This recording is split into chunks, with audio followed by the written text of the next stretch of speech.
Do simple tricks like masking tape or inserting nails really stop caulk tubes from hardening? For keeping half-used caulk tubes soft, the single most important step is removing as much air from the nozzle and tube as possible before sealing.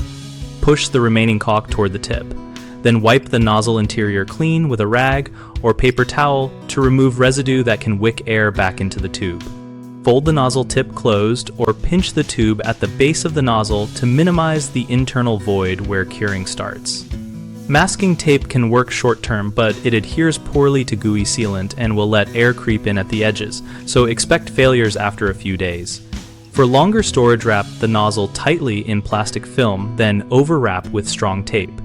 Inserting a nail, screw, or metal object into the nozzle does reduce air volume, but often leaves a narrow annular gap where air can circulate and cause the caulk at the interface to skin over.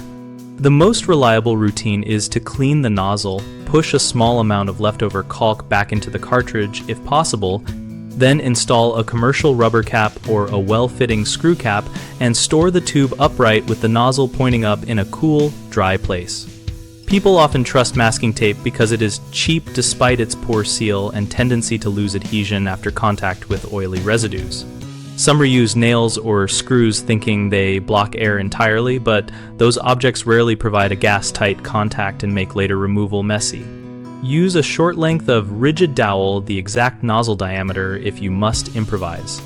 Others skip nozzle cleaning and seal immediately, which traps wet residue on the closure, allowing curing to continue at the interface.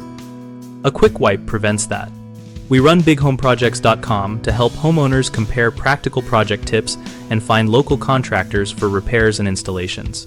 Our community discussion boards let us and others share real-world testing of homemade tricks versus purpose-made products and help contractors find work by connecting them with potential clients.